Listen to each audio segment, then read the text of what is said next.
Every time I touch you, I feel nothing. She said it like she was commenting on the weather. Not angry, not crying, just bored. Like she was finally checking something off a list that had been sitting in her brain too long. I was under the shelf in the garage, trying to unjam the wheel from her old suitcase. The one she never used but refused to throw away. It was wedged between a space heater and a box of Halloween decorations. My hand was scraped. I had dust on my shirt. And then her voice cut in from the doorway, cold, detached, and utterly uninterested. I didn't turn around. I didn't even blink. I just kept my hand on the metal shelf until I found the photo I'd balanced there months ago, one of those forgotten frames you don't hang up anymore. It was from our 25th anniversary. Lake Geneva. She was laughing, holding a wine glass. I looked like someone who still believed in something. Listen, quick break. We set a goal to hit 10K subscribers. So tap subscribe if you're liking these wild stories of betrayal. Now let's get back to the madness. I stood up, brushed the dust off the frame, and said, "That makes two of us." And that was it. She didn't apologize. I didn't ask what she meant. We didn't spiral into one of those emotional wrestling matches that always end in silence and slammed doors. She blinked a couple of times, said, "Well, I'm going to shower," and disappeared. I stayed in that garage for a while. The air smelled like motor oil and cedar chips. A mosquito whined somewhere near the ceiling. The house creaked like it always did at sunset, and for the first time in years, I didn't feel the need to go back inside. That night, I didn't go to bed next to her. I didn't even walk past our room. I went straight to the guest room, the one with the lumpy mattress and the uneven blinds.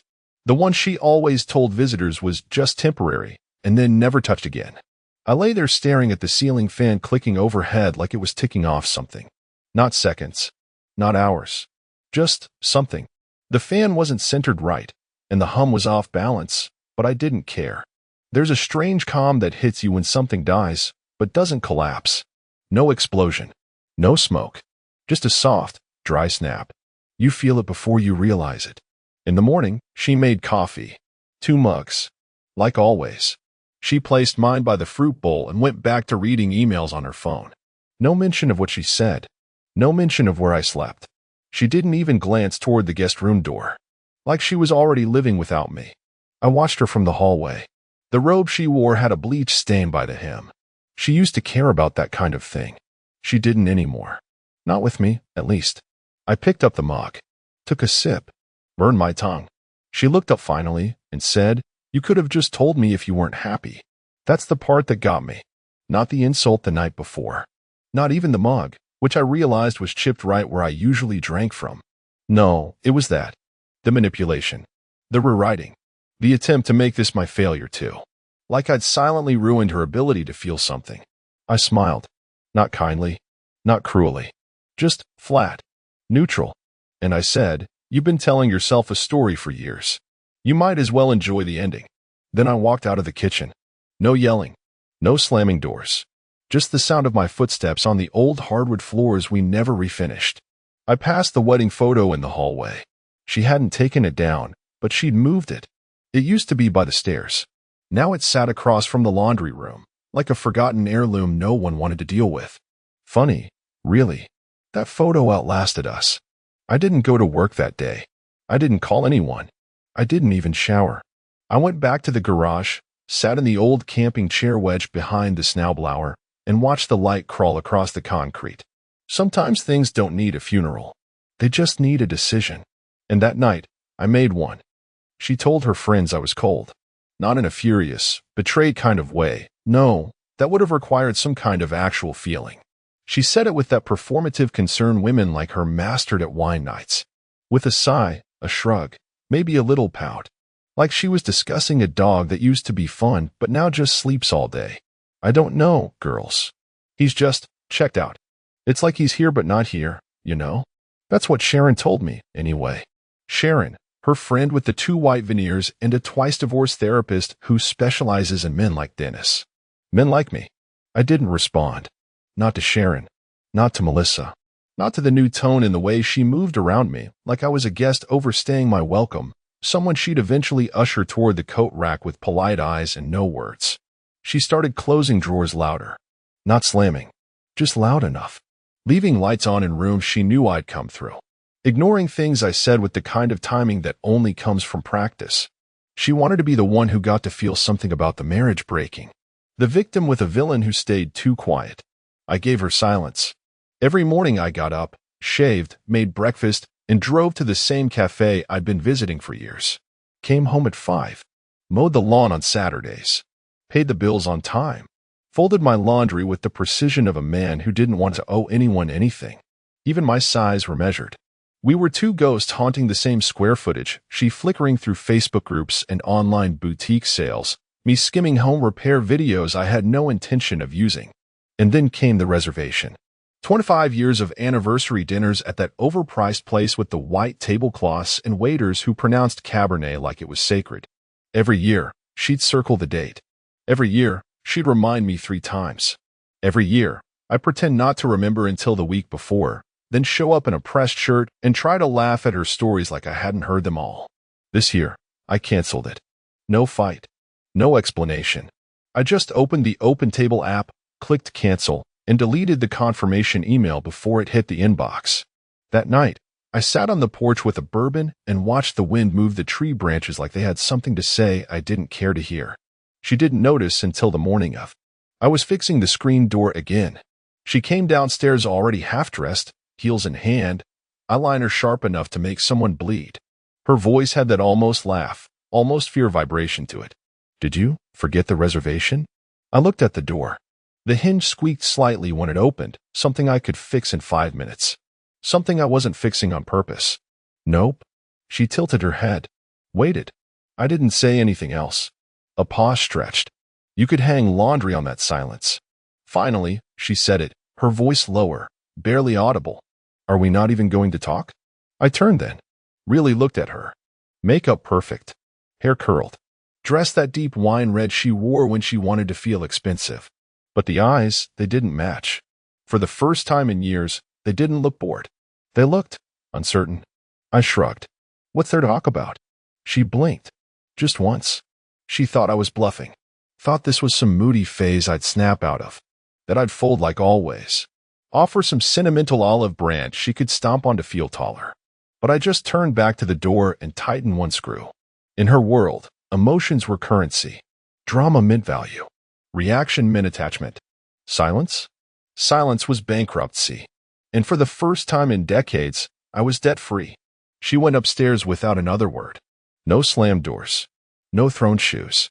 Just the distant hum of someone who realized the ground wasn't where she left it. Later that night, I found the reservation reminder still stuck to the fridge with a magnet that said live. Laugh. Love. I peeled it off. Folded it in half. Dropped it in the trash. She didn't ask again. But her wine intake doubled that week. It happened on a Friday. The kind of unremarkable Michigan afternoon where the sky hangs gray like a dish towel someone forgot to wring out. Melissa had been at her sister's house all morning. Some girls' brunch with mimosas and vague complaints about husbands and slow metabolisms. I knew the schedule. She posted a photo of her eggs Benedict on Facebook at 11:12 a.m. with a caption, "Deserved." By the time she pulled into the driveway at 3:41 p.m., the decision had already executed itself. She walked into the kitchen first. That's how she always entered, through the garage, past the recycling bins, into the kitchen, keys in the bowl. Same sequence for 20 years. But this time, her keys landed next to a folded white piece of paper. No envelope. No handwriting. Just a crisp black and white printout of an invoice from Greenfield Locks and Security. Timestamp 10:07 a.m. paid in full. 2 exterior deadbolts rekeyed. For new keys issued. One name on the bottom, Dennis Merrick. I wasn't there.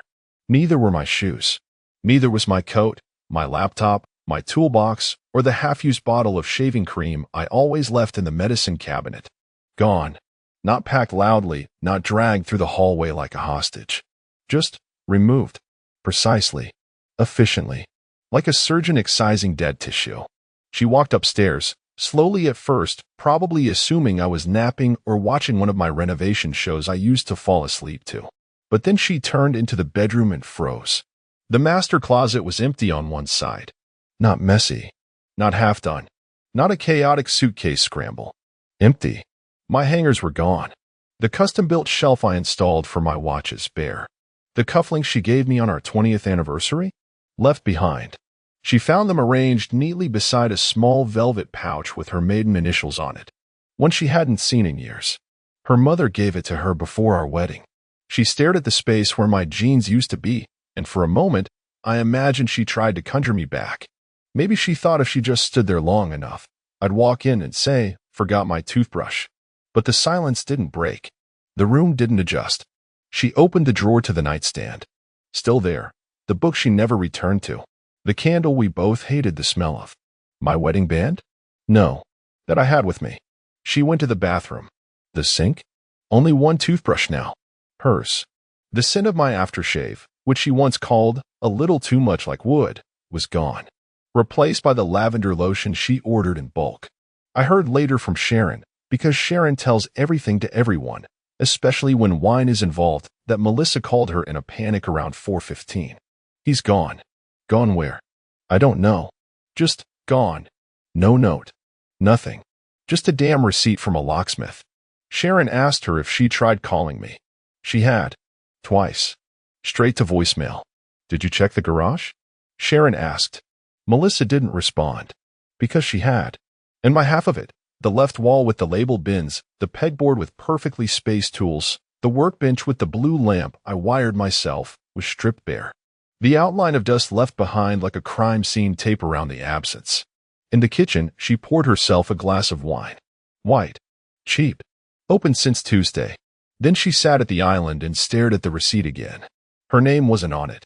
No note, no apology, no explanation. Just the facts. Locks changed, services rendered, payment accepted. It wasn't about where I went. It was about the message. She wasn't invited to follow. She wasn't consulted. The game where she dictated the terms had ended, and she wasn't even in the room when the rules changed. And for the first time, it wasn't just me she couldn't touch. It was the doorknob. She chose that bar on purpose. Not too loud, not too trendy, just upscale enough to pretend your life isn't cracking behind your eyes. Chesterfield's had long booths, polished floors, and gold-rimmed cocktail menus that made middle-aged regret look classy. It was her stage. She'd been coming here for years with coworkers, neighbors, friends who slowly blurred into acquaintances. Always the same spot, near the piano, where the lighting hits soft and forgiving. That night, it was with Naomi. Not a friend. Exactly. More of a social accessory. Someone who always needed a venting partner. Melissa needed her for the same reason. Someone to nod while she rehearsed the role of the discarded wife. I don't even care that he left, she told Naomi, swirling her second rose. Honestly, it's like, fine. Be cold somewhere else. Naomi gave her that half-sympathetic, half-bored look that said you're not the first woman this week to say that line. But then Naomi's gaze drifted over Melissa's shoulder, and her face changed. I squinted. A slow purse of the lips. Not shock. Not amusement. Recognition. Melissa turned, ready to mock whoever caught Naomi's stare, and then everything stopped. There, in the far corner of the restaurant, tucked behind a white candle flickering low in a brass holder, was him. Dennis. Clean-shaven. That jacket, she always told him to wear more. The one with the slate buttons and the subtle pinstripe. His posture relaxed, one elbow on the table, the other hand holding a bourbon glass with just the right amount of condensation. And sitting across from him, her, Lena Gable, the one Melissa always suspected, always hated, always knew watched Dennis too long at holiday parties. The one who used to say things like, "Oh, you're so lucky he's handy. And Dennis is just one of those rare guys who listens." She hadn't seen Lena in over a year. Thought she moved to Arizona, or got remarried, or joined a meditation cult. Apparently not. Melissa's stomach flipped. Not at the sight of them together, but at the way they looked comfortable. Like this wasn't new. Like this had rhythm. Dennis leaned forward, laughing at something Lena said. Not a polite chuckle, the full laugh. The one that squinted his eyes and made his shoulders bounce just a little. The one Melissa hadn't heard in at least 8 years. Then Lena raised her glass. Dennis raised his. They toasted. Melissa didn't blink. Her fingers tightened around her wine glass like she was waiting for it to explode. Naomi said something, maybe a question, but it didn't register. All Melissa could hear was the clink of those two glasses and the way Lena touched his wrist after the toast. It wasn't sexual. It was worse. It was familiar. Melissa turned back slowly. Her voice came out lower than she meant. She's always had a thing for him. Naomi raised her eyebrows. You sure that's not just? I know. Then she laughed. Not real laughter. The hollow, jittery kind women use when their entire identity just slipped through a crack in the floor and they're pretending to still be whole. Naomi tried to shift the conversation, but Melissa's eyes darted back again. And now Lena was leaning in, whispering something. Dennis nodded. A slow nod. Relaxed. At peace. That's when it hit her. He wasn't trying to be seen. He just didn't care if he was. That was the knife. Not the girl. Not the toast. Not the wrist touch. The indifference. He wasn't playing a game. He was just gone. Living. And Lena? Lena was the confirmation that she'd never been paranoid. Melissa stayed for 20 more minutes. Didn't finish her third glass. Didn't hear a damn word Naomi said. And when she left the bar, she didn't look back at the corner table. But Dennis did. He saw her walk out through the reflection in the mirror behind the bar. Then he smiled. Not cruelly. Not triumphantly. Just like a man who finally figured out what peace tastes like, with a little bourbon and the right company. The first thing she did was spin it. Melissa wasn't the type to sit in silence. Not unless she could weaponize it. And now that people had seen them, Dennis and Lena, laughing over bourbon, as if the last 27 years had never mattered, she needed to do what she did best. Control the story. He's having a late-life crisis, she told Tracy at the hair salon. Men like Dennis? They don't know how to age. They need a mirror to tell them they're still desirable. To Sharon, it was, she chased him. Lena always had this vibe, like she didn't care that he was married. It's honestly predatory. To her Pilates group, it was more tragic. I supported him through everything. I was there. And now? He's playing house with someone who couldn't last a week with him when he has the flu. She kept each version tailored, delicate lies, flavored for their audience. Enough pity to keep her the wronged woman, enough venom to seed doubt. And for a moment, it worked. She got the head tilts. The sympathetic, oh, sweetie, men are such children. But something shifted. It was subtle at first. Messages started getting shorter. Coffee invites got rescheduled. Her neighbor, Carol, suddenly didn't wave as often. The usual audience grew quieter. Not cold, just neutral. And that was worse. Because neutral meant curious. Neutral meant people were asking their own questions. And then came the photo.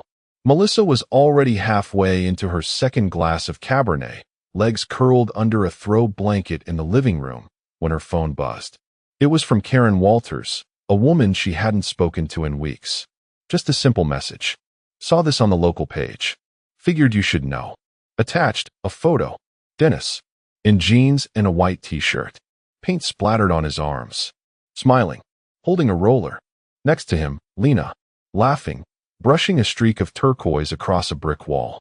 Behind them, a mural in progress. Bright, joyful colors. Kids' handprints. A sign nearby. Community Arts Revival. Volunteers welcome. Dennis had a clipboard under one arm. Lena wore a ball cap. They looked like they belonged there. Melissa stared at the image for a long time. Longer than she'd admit. She zoomed in. Then out. Then in again. Her brain searched for flaws. Was he faking it? Was she pushing herself into his space? But no, their body language was wrong for that. Or maybe too right. They stood close, but not clingy. Comfortable, not performative. He didn't look like a man being dragged into something. He looked free. Her thumb hovered over the screen. Then she set the phone down and poured a third glass without rinsing the second. The room felt cavernous. Too quiet. The ambient hum of the refrigerator was louder than her thoughts, and the wine wasn't kicking in fast enough to drown the pressure ballooning in her chest. She picked the phone up again. Checked Dennis's old Facebook page. Still deactivated. Lena's was private. But his face, that smile, was now floating around the community like an oil slick she couldn't contain. For 27 years, Melissa controlled the image. He was the steady one, the boring one. Reliable, but never electric. Now, people were seeing him through another lens, and she couldn't snap it back into focus. She texted Sharon. Can you believe they're doing murals now? Like some kind of performance. No reply. She stared at the read receipt for 3 full minutes. It blinked. Scene 8:43 p.m. Nothing after that. Melissa sat alone in a house filled with things she chose. The rugs, the colors, the framed motivational quotes. But none of it mattered now. The control was slipping.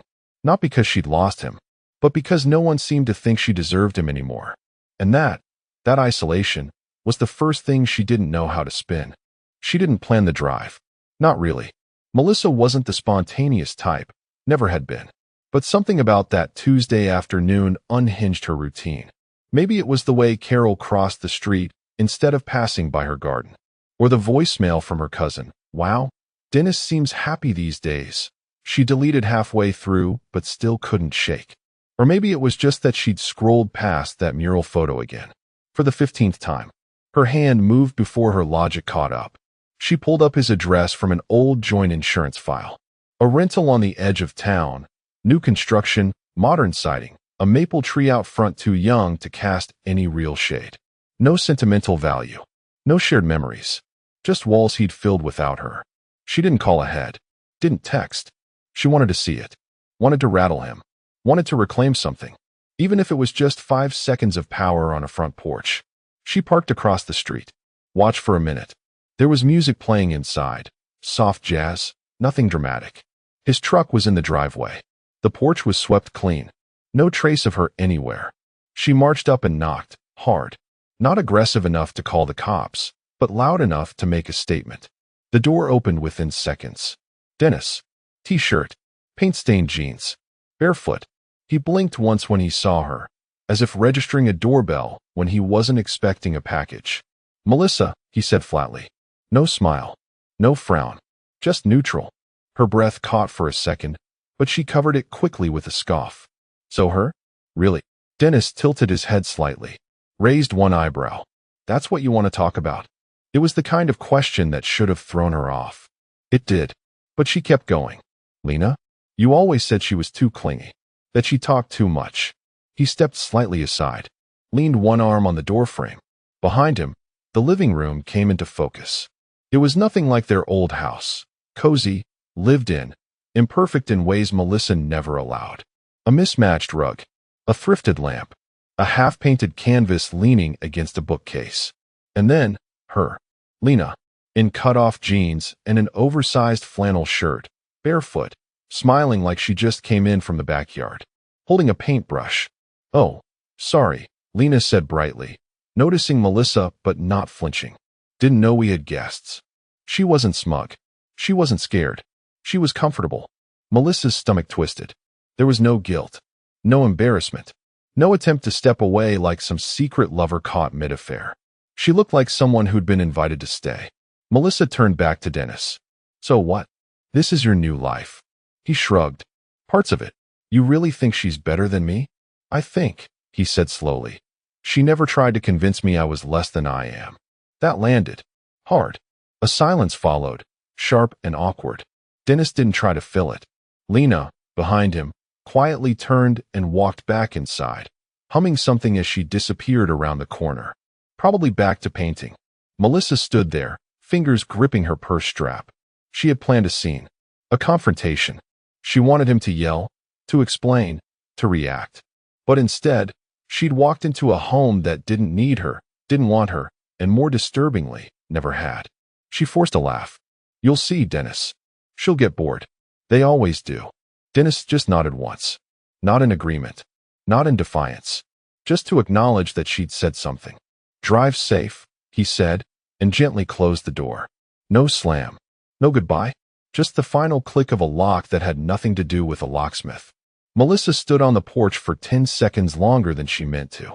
Long enough for the wind to catch the hem of her jacket. Long enough to realize she hadn't just lost control. She was no longer even in the story.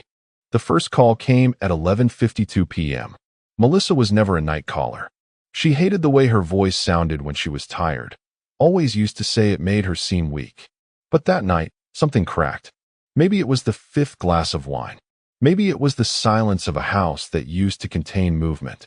Maybe it was watching the laundry cycle finish and realizing she hadn't folded anyone's socks but her own in weeks.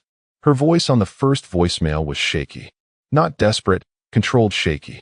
Like a woman doing her best impersonation of someone casual. Hey, Just wondering if you're okay. I know things have been weird. But, I thought we could maybe talk.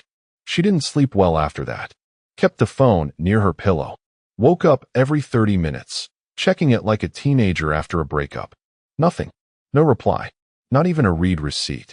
By Thursday, the voicemails had changed tone. Less breezy. More historic. Do you remember that cabin in Traverse City? The one we stayed at after my dad's funeral? You said the silence there helped you breathe. I keep thinking about that. Again, no reply. Until Friday. But it wasn't Dennis who responded. It was Lena. Same thread. Same number. Just a different voice behind the words. He does. We're going next weekend. Melissa stared at the screen like it had personally slapped her. It wasn't angry. It wasn't mocking. There were no exclamation marks. No emojis. Just a clean, surgical sentence. He does. We're going next weekend. Melissa threw the phone. Not across the room. Just onto the couch. It bounced, landed screen down. But the words had already burned themselves in. She picked it up again 5 minutes later. Reread it. Her thumb hovered over the keyboard. She considered replying. Something vicious. Something to remind Lena of her place. Something to tear at that calm. But what could she say? He did remember. And he wasn't going alone. He was taking her. The same cabin where Melissa once sat on the porch with a blanket wrapped around her, listening to him talk about dreams, about retiring early, restoring a boat, teaching a grandson to fish someday. She remembered the creaky screen door, the way he always made the coffee too strong, how he'd draw hearts with the steam on the bathroom mirror like some dorky teenager. And now those memories were being repainted, with different brushstrokes, in different colors, and Melissa wasn't invited. That night, she sat in her dim kitchen, wrapped in an old cardigan, scrolling through old photos. Not printed ones. Those were boxed up in the attic. No, she went to Facebook. Her own timeline. The curated memories. Anniversary dinners, vacations, smiling for the camera snapshots where Dennis always stood slightly to the side, always letting her be center frame. She hadn't realized how absent he looked in all of them until now. His eyes never tracked the lens. His shoulders leaned away. Even in photos where his mouth smiled, the rest of him didn't. She started calling again. 3 nights in a row. He never picked up. She tried blocking her number. Still nothing. Then came the hallucinations. Those mental projections that haunt people at the edge of losing. She started picturing them together in that cabin. Lena wrapped in his old flannel, her feet on his lap, him making that awful strong coffee again. But this time, someone actually liking it. Melissa scrolled until the phone warmed her palm. She clicked the voice memo app. Her thumb hovered, but she didn't record anything. Instead, she opened their old text thread again. Typed one last message. I miss being seen. No sent. She deleted it, closed the phone, and sat there in the dark kitchen, wrapped in all the years she thought gave her ownership of him, finally understanding. History doesn't equal hold. At first, Melissa thought it was just bad timing. A missed brunch here, a canceled coffee date there. Sharon said she was swamped with work. Carol had to reschedule Pilates. The group text thread slowed to a trickle. No more wine memes, no more shared Amazon finds, no more passive-aggressive commentary about town council decisions. And then came the silence. It wasn't loud. It was stealthy. Like mildew in the corner of the bathroom you only notice when it's too late. The kind of silence that replaces conversation with a vacuum and smiles with polite nods across parking lots. Her book club, once the highlight of her month, simply stopped meeting. No official announcement. Just 1 month with no host, no chosen novel, no passive judgment about who did or didn't finish reading. The WhatsApp group sat dormant. When Melissa finally asked if they were doing the next gathering, Sharon replied, "Oh, we're just taking a little break. People are busy, you know." She knew. She knew exactly what was happening. They weren't busy. They were choosing sides. And they weren't picking hers. That same week, a new photo showed up on the local paper's online gallery. The Summer in the Park feature. A candid shot. Dennis at the farmer's market, holding a canvas bag with sunflowers sticking out the top. A little boy tugging at his sleeve, laughing. Lena beside him, wearing sunglasses and a loose summer dress, mid-conversation with a vendor. They weren't posing. They weren't preening. They just were. And the more Melissa scrolled, the more they appeared. Dennis at the community yard show, standing beside a sculpture made from old bicycle parts. Dennis at the bike trail opening, shaking hands with the mayor. Dennis at the fall festival, holding a caramel apple like someone who'd never had a reason to avoid sugar. He wasn't flaunting. He was just living. And it was infuriating. Because it wasn't her downfall that turned heads. It was his quiet rebirth. He didn't post online. Didn't make declarations. He didn't say a word about her. But his absence had more weight than her presence ever did. People started reaching out to him. People she once labeled as our friends. Henry from the golf club. Deborah from church. Even Doug, who used to nod off during dinner parties, commented under a photo. Looking great, Dennis. Good to see you smiling again. Melissa sat in her kitchen that evening, watching the ice melt in her glass. The tiles beneath her bare feet were cold, hard, lifeless, the same ones she once insisted Dennis install after seeing them in a Martha Stewart spread. They were always too slick, too sterile. He said so. She overruled him. Now she couldn't unsee how right he'd been. She made soup, ate 2 spoonfuls, dumped the rest, called Sharon, straight to voicemail. She opened Facebook again, scrolled to a picture Lena had been tagged in by someone else. Dennis was mid-laugh. Not the kind of laugh you force to look happy. The kind that sneaks up on you. That's earned. Melissa closed the app. The kitchen felt too big. The windows too dark. The wine too sharp. This was not the story she'd expected. She was supposed to be the one who endured. He was supposed to be the one who withered. But the story had changed hands, and she was just now realizing the author wasn't her anymore. It was the tomatoes that did it. Melissa saw him from 3 stalls away, his hand brushing along the heirlooms, turning one over in his palm like it mattered. That same callous thumb, the one she used to mock for having contractor hands, now running over the skin of a fruit like it was something sacred. She hadn't planned to be there. Or maybe she had. She told herself she was just picking up lavender honey from the vendor near the corner, but she hadn't bought anything. Not really. Just circled, hovered, watched. Lena wasn't with him this time. That mattered. This was her window. Melissa moved quickly, before her nerves or common sense could stop her. Her sandals clicked across the gravel, her purse bumping against her hip, eyes locked on the one man who refused to give her the ending she thought she was owed. He saw her coming. Didn't flinch. Didn't run. But didn't smile either. She stopped a foot from him, heart thudding louder than the hum of nearby conversation. The smell of dill and summer peaches wrapped around them, nauseating in its cheer. You were my husband, she said, low and sharp. Don't I at least deserve closure? Dennis set the tomato down gently, wiped his hands on the hem of his shirt. Not in a hurry. Not annoyed. Just precise. He turned and looked at her. Really looked. For the first time in what felt like a decade, his eyes didn't slide past her. They held her. No fury. No pity. No nostalgia. Just wait. And then he said it. Softly. Clearly. Without drama. You didn't want a husband. You wanted someone to blame. Melissa blinked. The words hit not like a slap, but like a diagnosis. He didn't linger. Didn't wait for her response. He just turned, handed a crumpled $5 bill to the vendor, took his small paper bag of tomatoes, and walked away, his silhouette shrinking with every casual, unhurried step. People kept shopping. Someone played acoustic guitar nearby. A child laughed while chasing bubbles. And Melissa stood there, still, alone, hollowed out by a sentence that filled in every blank she had tried to rewrite. Because it was true. He had carried their weight for years. Her moods, her corrections, her carefully layered martyrdoms. Every sigh he swallowed, every nothing's wrong, he never dared challenge. She hadn't needed a partner. She needed a target. A permanent emotional sponge to validate the ache she didn't know how to name. And when he stopped absorbing it, she called it abandonment. She stayed a little longer in the market after he left. Bought nothing. Tasted nothing. Then walked to her car, hands shaking, stomach knotted. She had come looking for closure. What she got instead was a mirror. That evening, the sun dipped behind the neighborhood roofs like it was trying not to be seen. Melissa sat in the living room, TV muted, wine untouched. She hadn't bothered with dinner. The lights were dim, partly to save electricity, mostly because she couldn't bear her own reflection in the window glass. She wasn't expecting anything. Not a call. Not an apology. Not even a text.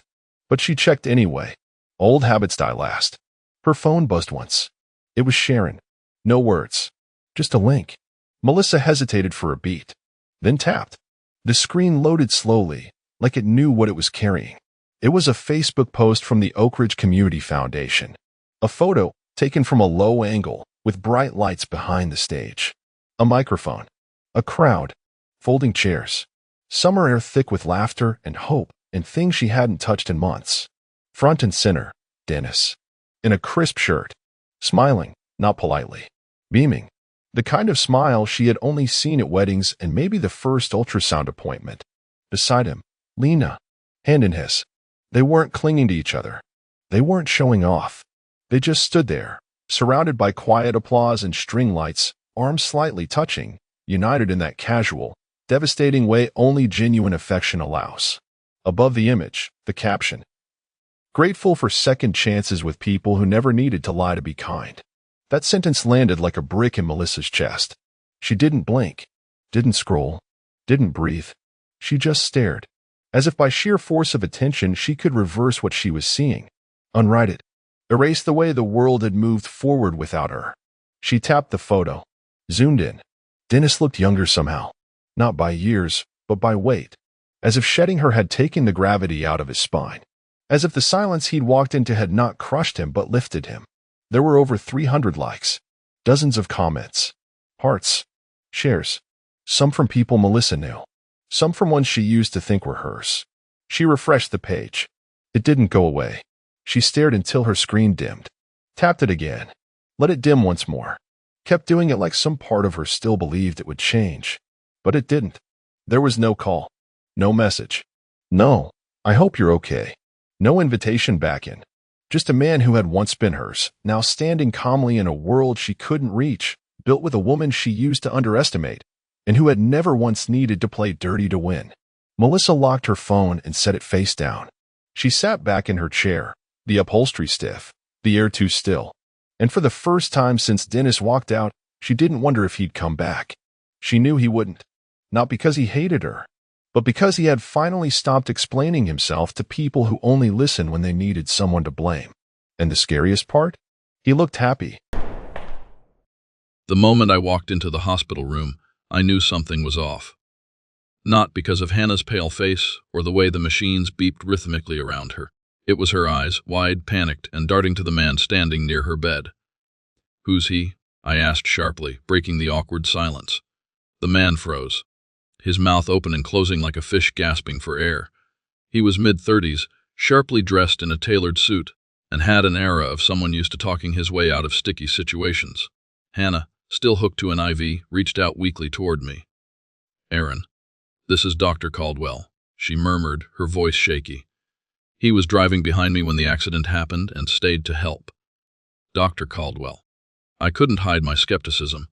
His unease wasn't the kind of nervousness you'd expect from a good Samaritan.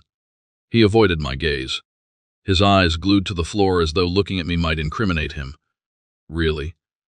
I crossed my arms, glaring at both of them. "Because I just talked to the nurse. She said you two came in together. You were in the car with her." But Hannah's face went pale, paler than it already was. The air in the room shifted, thick with tension. "Aaron, you don't understand," she stammered, her voice trembling. "No, I don't." I cut her off. "So why don't you enlighten me? Why the hell was Dr. Caldwell here in your car 2 states away from your so-called business trip? What business was that exactly?" Her lips moved, but no sound came out. The silence stretched unbearably until the man finally spoke up, his voice calm but betraying the slightest hint of fear. "Look, Mr. Bennett, this isn't the time or place for this." I laughed, the sound bitter and sharp. "Oh, I think it's exactly the time and place. Since you seem to know my wife so well, why don't you tell me what's going on?" "Because she sure as hell isn't." But Hannah's hand shot out, clutching my wrist. "Aaron, please," she begged, her voice cracking. "Let's talk about this later. I'm in no condition for this right now." Her touch felt like fire on my skin, burning, insincere. I yanked my arm away. "You're in no condition. You're not in any condition to lie to me anymore." The man, sensing the storm brewing, muttered something about needing to check on a patient and practically sprinted out of the room. Hannah didn't even try to stop him. That told me everything I needed to know. You think I don't see it, Hannah? My voice was low, trembling with the anger I was barely containing. You think I don't see the way he looks at you? The way you looked at him. She broke down then, tears spilling down her cheeks. But they weren't the kind of tears that begged for forgiveness. They were the tears of someone caught, scrambling for a way out. Aaron, she whispered, her voice trembling. I didn't mean for any of this to happen. You've been so distant lately, and I felt so alone. I stepped back, shaking my head in disbelief. Don't you dare make this about me. I've been working my ass off for this family while you've been. What? Playing house with your doctor boyfriend. It's not what you think, she insisted, but the cracks in her voice betrayed her. It was just one mistake. One time, one mistake, I repeated, the words dripping with venom. And it just happened to involve a road trip 2 states away. Do you think I'm an idiot, Hannah? Her tears stopped abruptly, her face hardening. I'm not the only one at fault here, she snapped. You've been so consumed with work, with everything else, that you didn't even notice me slipping away. I laughed again, harsher this time. Oh, I noticed. Trust me, I noticed. And now, I'm starting to notice a lot of things I should have seen a long time ago. Her silence was deafening. For the first time, she had nothing to say. And for the first time, I wasn't sure I even wanted to hear it. Hannah's words still echoed in my head as I walked out of the hospital. My hands were shaking, not from sadness but from the boiling rage that was threatening to consume me. One mistake. That was her excuse. She had crossed state lines with another man, lied to my face for God knows how long, and now I was supposed to believe it was a one-time thing. I sat in the driver's seat of my car, gripping the steering wheel so tightly that my knuckles turned white. The urge to punch something, to scream, was overwhelming. But I couldn't lose control, not yet. I needed to think. I needed answers. Luke's face flashed in my mind and I felt my stomach twist. He was waiting for me at home, unaware of the full storm that was about to hit our family. He had been strong, but I knew he was barely holding on. The DNA test results had shaken him to his core. I pulled out my phone and opened my texts. There it was, a message from Hannah sent 2 days ago while she was supposedly on her business trip. Meeting ran late. Won't be able to call tonight. Love you. The anger surged again. Every word was a lie. I started scrolling back, looking at months of messages with fresh eyes, searching for signs I had missed. Then something caught my attention, a recurring number, appearing far too often. It wasn't saved in her contacts, but the frequency and timing were enough to raise alarm bells. I dialed it without hesitation. A man answered almost immediately. His voice was smooth, confident. Hello. I didn't say a word at first, my mind racing. This wasn't the time to lose my cool. Who is this? I demanded, keeping my tone sharp but measured. There was a pause, and I could almost hear him calculating. This is Mark. Who's asking? Mark. The name felt like a punch to the gut. Not Dr. Caldwell. Not some anonymous colleague, Mark.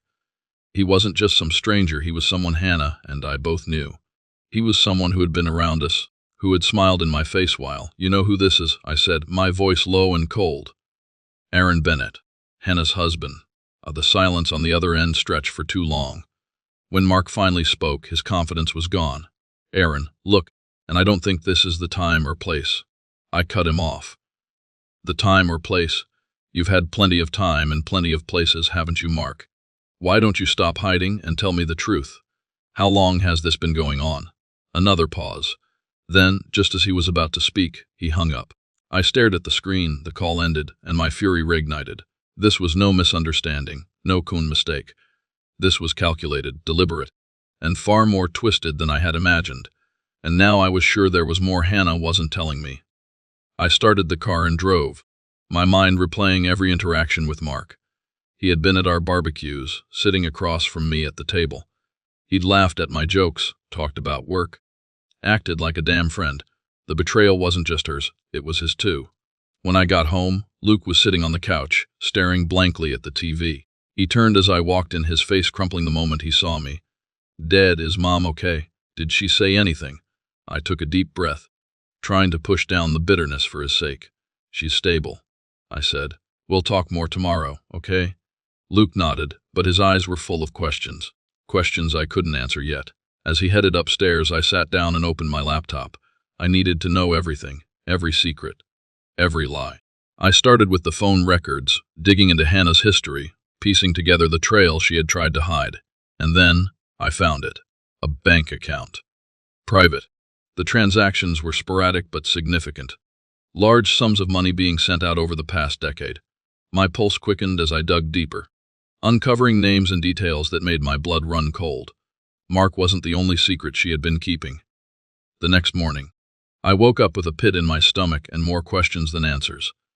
Hannah was still in the hospital, likely rehearsing her excuses, while I was left picking up the pieces of her lies. Luke hadn't said much at breakfast, his usual chatter replaced by a sullen silence. I could see the cracks in him, the weight of uncertainty bearing down on his shoulders. But I didn't have time to dwell. I needed to know what Hannah was hiding. My discovery of the hidden bank account the night before had been only the tip of the iceberg. As I dug further, I noticed something chilling, a series of payments made regularly over the years to a name I didn't recognize.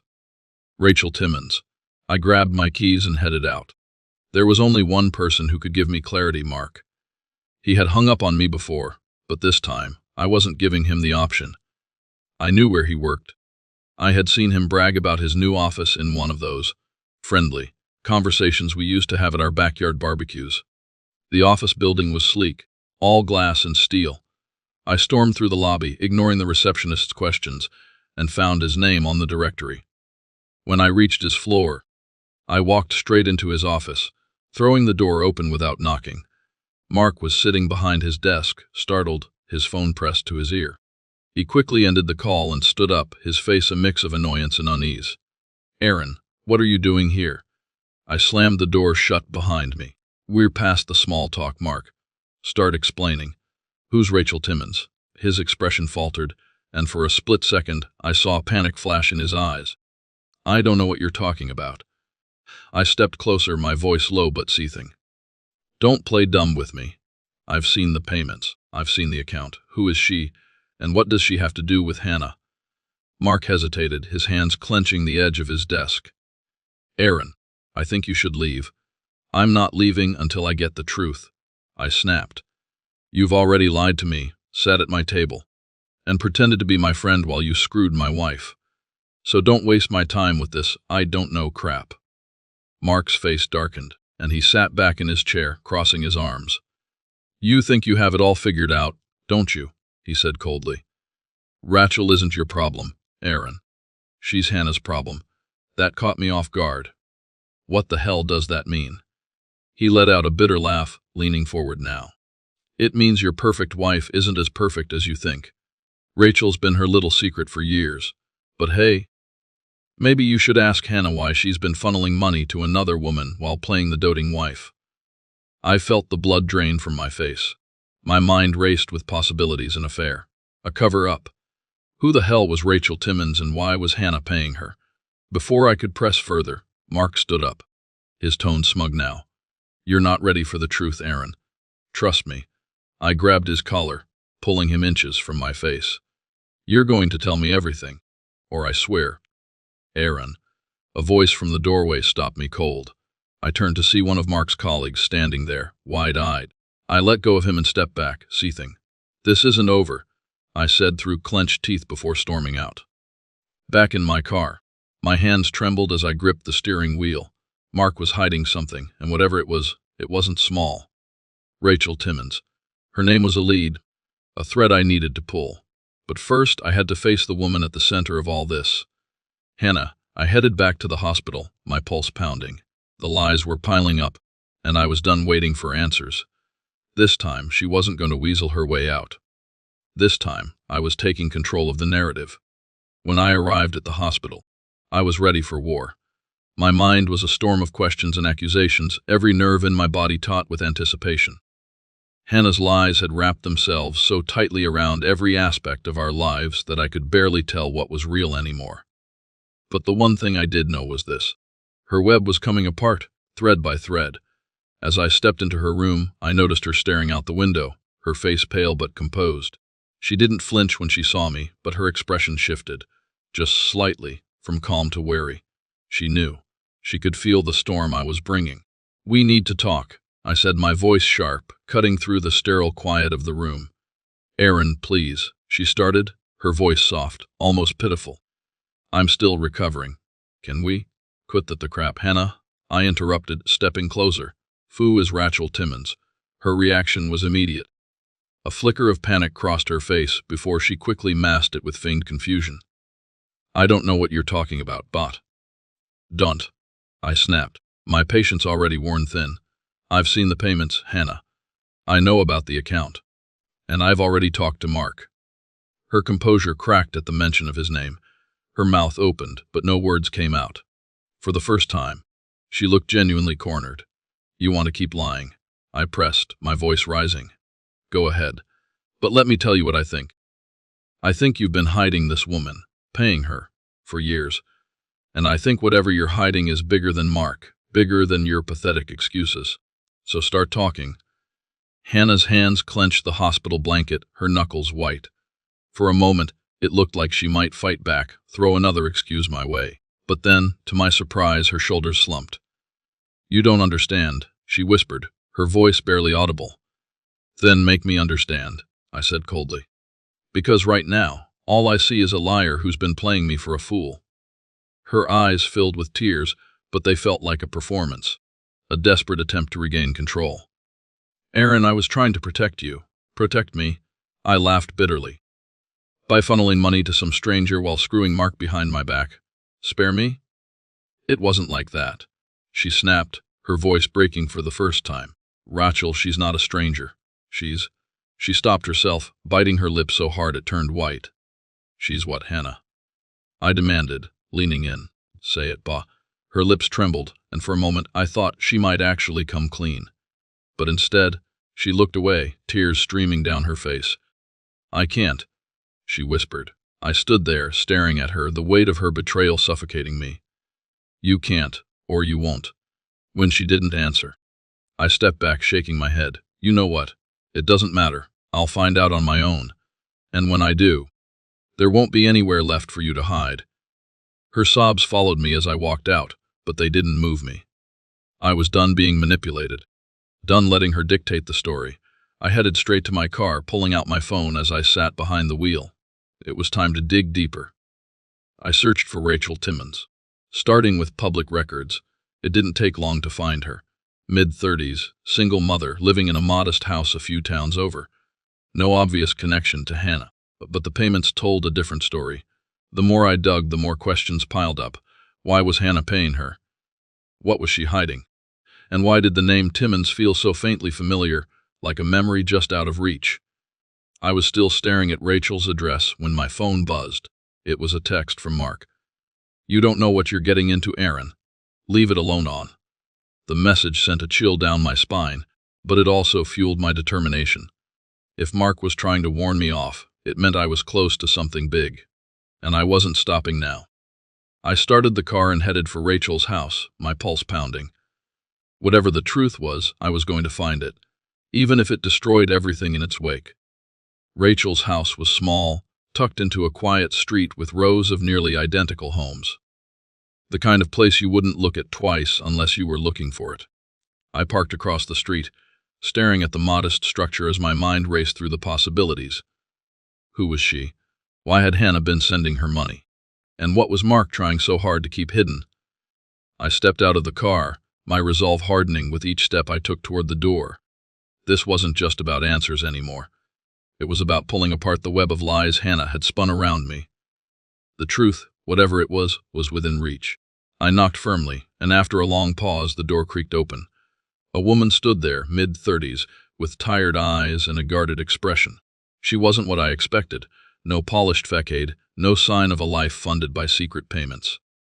She looked like someone barely keeping it together. "Rachel Timmons?" I asked, keeping my voice steady.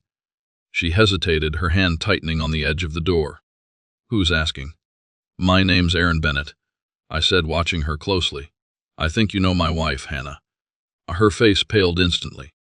Her grip on the door tightened, and I saw the flicker of recognition in her eyes. I don't know what you're talking about, she said quickly, trying to shut the door. I stopped it with my hand, leaning in just enough to hold her attention.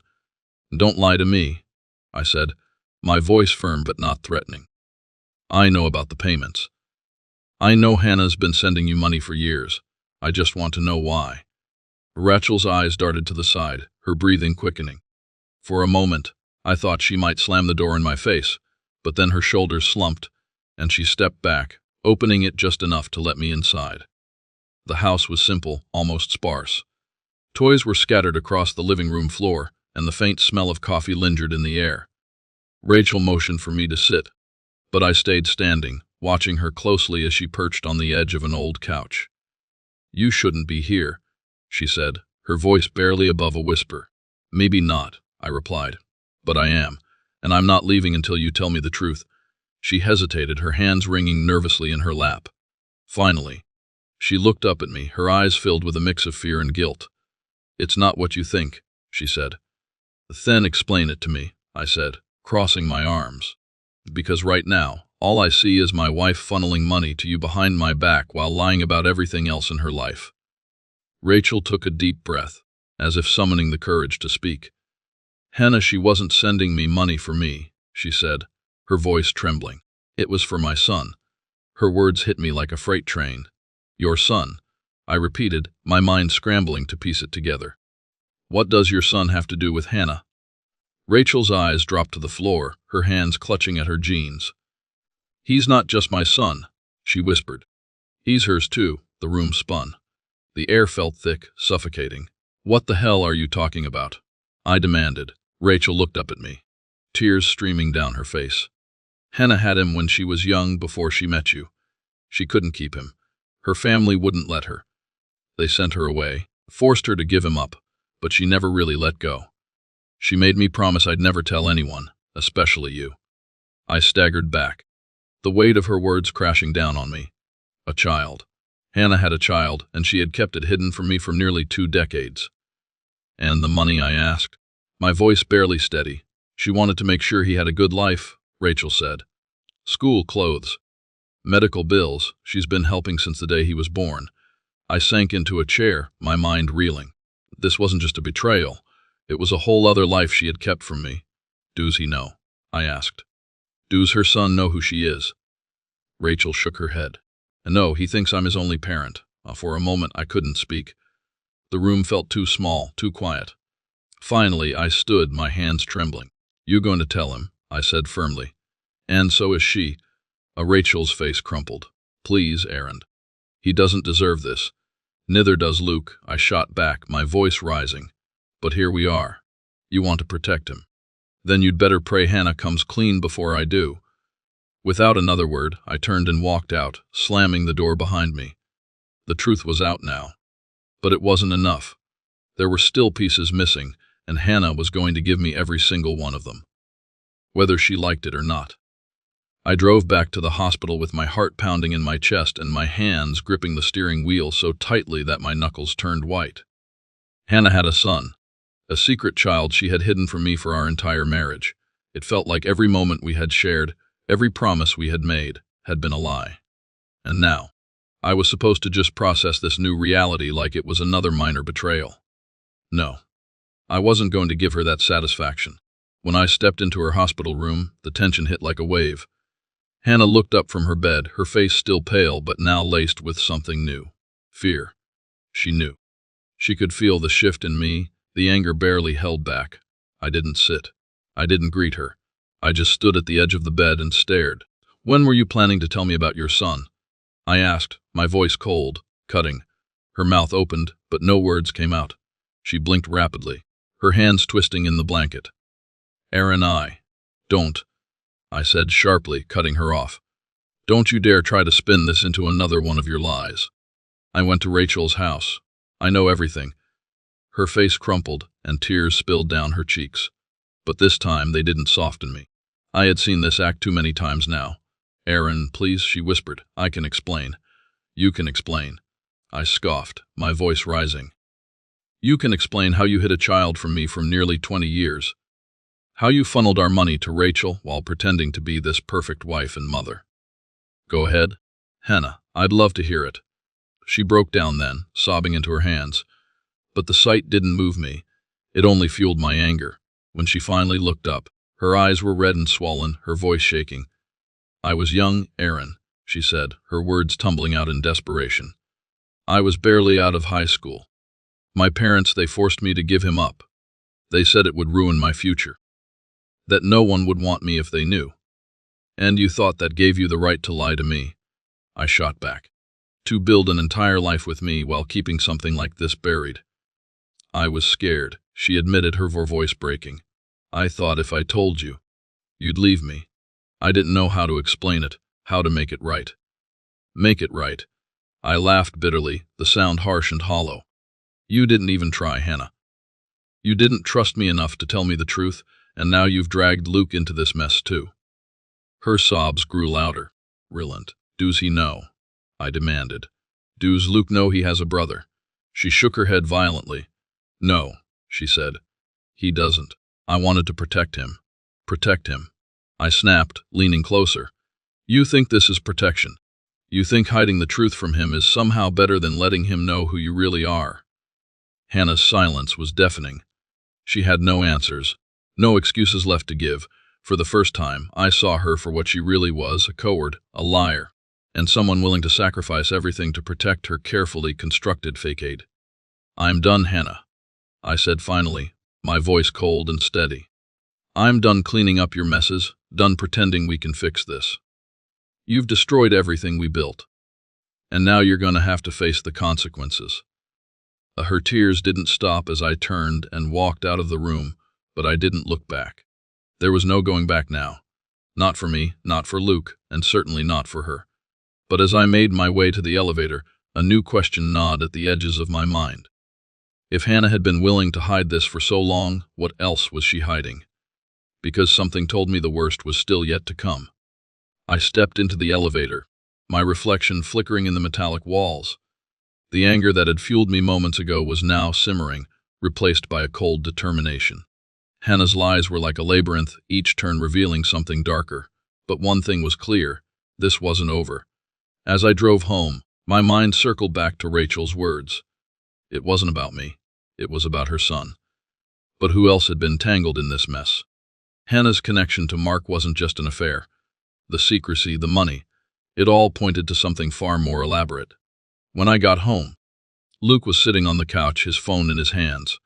He looked up as I walked in, his face filled with that same haunted look he'd had since the DNA test results came back. I hated seeing him like this, uncertain, vulnerable. He deserved better than the wreckage Hannah had left behind. Dad, he said quietly, putting his phone down. Is Mom okay? She's fine, I said curtly, dropping my keys on the counter. But we need to talk. He froze, his eyes searching mine. About what? I hesitated, not wanting to pile more onto him. But he needed to know. Luke, there's something you don't know. Something about your mom. And it's going to be hard to hear. He stared at me, his expression shifting from confusion to dread. What is it? He asked, his voice barely above a whisper. I sat down across from him, leaning forward. Your mom, she has another child, a son. Someone she had before she met me. The color drained from his face. What? He choked out. Are you serious? I just found out, I said, my voice steady. She's been hiding it for years. Sending money, keeping it a secret. I don't know all the details yet, but it's true. Luke stood up, pacing the room, his hands running through his hair. I can't believe this, he muttered. How could she do this? How could she lie like that? I don't know, I admitted. But we're going to figure it out. Together. But before either of us could say more, Luke's phone buzzed on the table. He grabbed it instinctively, his face twisting as he read the screen. It's Aunt Claire, he said, his voice shaking. She wants to know why Mom's saying you're trying to ruin our family. The words hit me like a punch. Of course. Hannah wasn't just sitting in that hospital room feeling sorry for herself. She was already spinning her web, reaching out to anyone who would listen, turning the narrative in her favor. I took a deep breath, trying to keep my frustration in check. Let me handle Claire, I said, standing. This isn't something you need to deal with. No, Luke said firmly, his eyes meeting mine. I'm done sitting on the sidelines, Dad. I want to know everything, about all of it. I nodded, realizing there was no point in shielding him anymore. Okay. But you need to be ready, because this is only going to get uglier. He swallowed hard but didn't back down. I am. That night, after Luke had gone to bed, I started digging deeper. I pulled up the banking records I'd found earlier, scanning for anything I might have missed. And then I saw it. One payment that didn't match the others. It wasn't to Rachel, and it wasn't recent. It was from years ago, but the amount was massive. The recipient, Alan Timmons. The name jolted something in me. Rachel's last name was Timmons. Was this a relative, a connection? My pulse quickened as I searched for him, piecing together what I could. And then I found it. Alan Timmons wasn't just some random name. He was Mark's brother. The revelation hit like a freight train. Mark's smug warnings, the way he and Hannah had acted so comfortable around each other. It all made sense now. This wasn't just about an affair. This was a tangled web of betrayal. And Mark wasn't just a player, he was family. I leaned back, my mind racing. If Hannah had been hiding her son, what else had she been hiding? And if Alan Timmons was connected to this, how far back did it go? There were too many questions and too few answers. But one thing was clear. I wasn't just up against Hannah anymore. Mark was deeper in this than I'd realized. And I was going to make sure neither of them got away with it. The following morning, I woke up with my mind set on one thing. Alan Timmons. The connection between him, Rachel, and Mark wasn't a coincidence, and if I wanted to unravel the full scope of Hannah's lies, I needed to understand his role in all of this. I spent hours digging into Alan's history, public records, old news articles, social media, anything that might give me a clue. What I found was far worse than I anticipated. Alan wasn't just Mark's brother, he was a man with a reputation. A string of lawsuits, failed business ventures, and rumors of shady dealings. And the timing of that massive payment from Hannah's account. It coincided with one of his most significant legal battles, a case that had mysteriously disappeared from the courts soon after.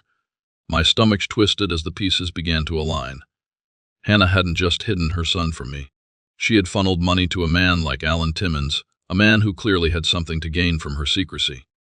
But why? And what did Mark know about it? I couldn't sit with these questions any longer. I needed to confront someone, and I knew exactly where to start. Mark's office was busier than the last time I visited, with employees bustling through the hallways. I didn't bother with formalities this time. I walked straight to his door and pushed it open. He looked up from his desk, his face a mix of surprise and annoyance. "Aaron," he said, standing, "this is getting old." "Not for me," I replied, closing the door behind me. "We're going to talk about Alan." Mark froze. His confident facade cracked for just a moment before he forced a smirk. "I don't know what you're talking about." "Don't," I snapped, stepping closer. "I know about the payment. I know about Rachel. I know Hannah's been lying to me for years, and you've been right in the middle of it." His smirk faded, replaced by something darker. "You think you've got it all figured out, don't you?" "I don't need to figure it out," I shot back. "You're going to tell me everything. Right here. Right now." Mark leaned back against his desk, crossing his arms. "What exactly do you think you know, Aaron? Because from where I'm standing, you're grasping at straws." "I know your brother is involved," I said, my voice steady. "I know Hannah sent him a payment big enough to bury a court case. And I know you're covering for her. So why don't you stop wasting my time and start talking?" For a moment, I thought he might throw me out. But then his shoulders slumped, and he let out a bitter laugh. "You really want the truth. That's why I'm here." He shook his head, his eyes narrowing. "Fine, but you're not going to like it." Mark sat down, his tone shifting from defensive to almost resigned. "Hannah didn't just send Alan money. She sent it to cover up a mistake. One that could have destroyed her if it ever came out. But what kind of mistake?" I demanded, my patience wearing thin. He hesitated, then leaned forward, his voice low. "Alan isn't just Rachel's brother-in-law. He's the father of her first child." The words hit like a punch to the gut. My mind reeled as I tried to process the implications. "You're telling me Hannah had a child with your brother?" I asked, my voice barely above a whisper. Mark nodded, his expression grim. It was before she met you. She was young, scared, and my parents. God help them. They wanted to protect Alan's reputation. So they arranged for the child to be placed with Rachel, Alan's ex. It was all supposed to stay buried. And the payments, I pressed. They were supposed to keep Rachel quiet, Mark admitted. But she started asking for more. She threatened to go public to tell you, to tell Luke. That's when Hannah came to me. My hands clenched into fists at my sides. And you thought the best solution was to help her lie, to cover it all up. Mark stood, his expression defiant. I wasn't protecting Hannah. I was protecting my family. You think this is just about her.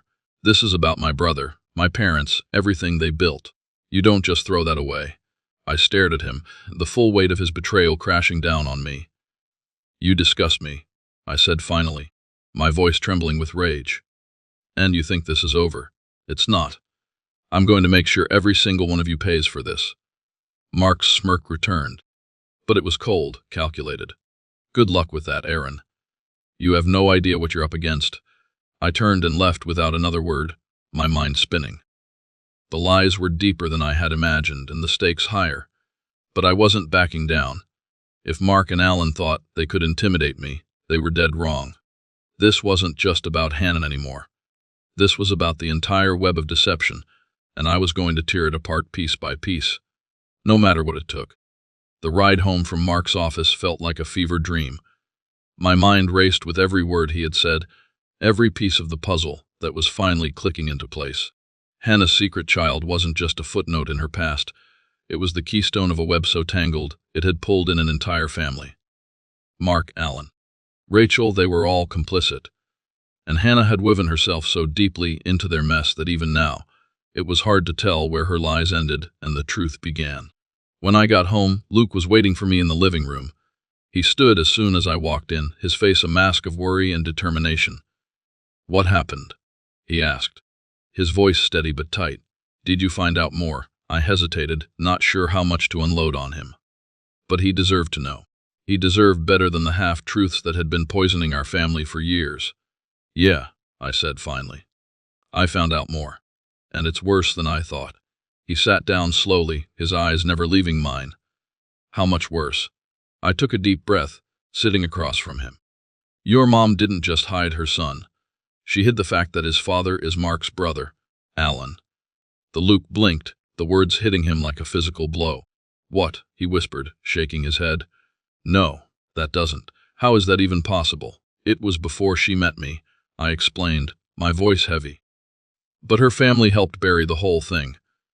They arranged for Rachel to take the baby, to make it look like he wasn't connected to Alan. Your mom has been paying Rachel off to keep her quiet.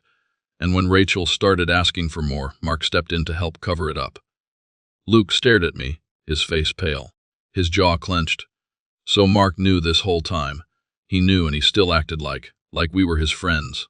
I nodded, the bitterness in my chest mirrored in his expression. He knew, and he's just as guilty as your mom. Luke stood abruptly, pacing the room.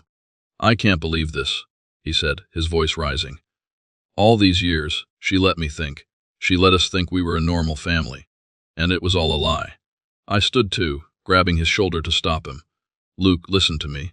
This isn't your fault. None of this is. Your mom's choices, her lies, that's on her, not you. He looked at me, his eyes filled with tears. What do we do now, Dad? How do we even move forward from this? I didn't have an answer. Not yet. But I knew one thing. We couldn't let Hannah and her accomplices keep spinning their lies. We start by getting the full story, I said.